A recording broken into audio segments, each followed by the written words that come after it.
Para sa ating mga balita, iniutos ni Pangulong Aquino ang mabilis at dekalidad na tulong sa mga biktima ng lindol sa Visayas.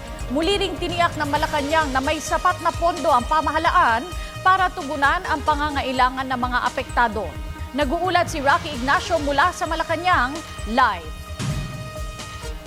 Maraming salamat, Kati. Pinapunta ni Aquino ang mabilis at dekalidad na suporta sa mga biktima ng lindol sa Kabisayaan. Nais kasi ni Pangulong Aquino na mawala ang balakid para sa mabilis na pagpapaabot ng tulong sa mga nangangailangan.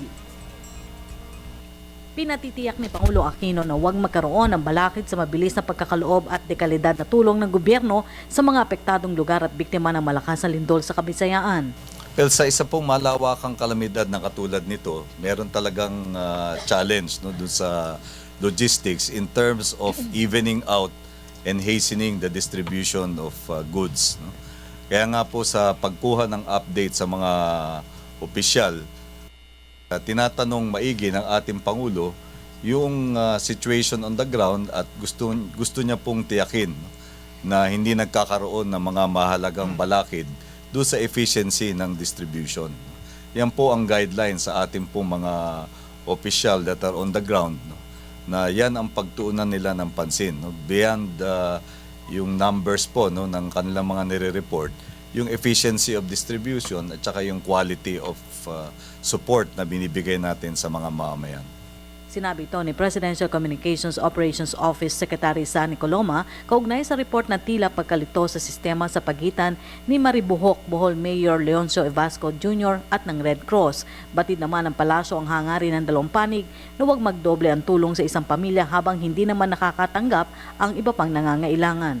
Ang sa amin lang po ay nais sana natin na magkaroon ng mas masinsing pakikipag-ugnayan ang lahat ng mga tumutulong sa ating mga kababayan, dahil hindi naman dapat manaig ang iba pang agenda. Ang dapat pong makita natin ay yung paghahatid ng kagyat na pagtugon sa mga pangailangan ng ating mga kababayang nasalanta ng kalamidad, lalong-lalo na yung patungkol sa pagkain at yung sa sisilungan nila. Yung pinaka-basic needs nila in terms of food and shelter should not be by any disagreements on the manner of distribution of relief goods.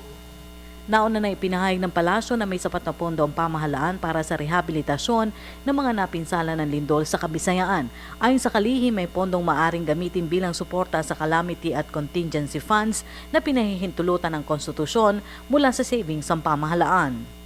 Marami pong autorisadong pagkukunan sa savings, at ito po ay nakalahad naman sa mga existing laws natin. Makatitiyak po tayo na kung anumang disbursement ang isasagawa o paglalaan ng pondo, ito po ay naaayon sa batas.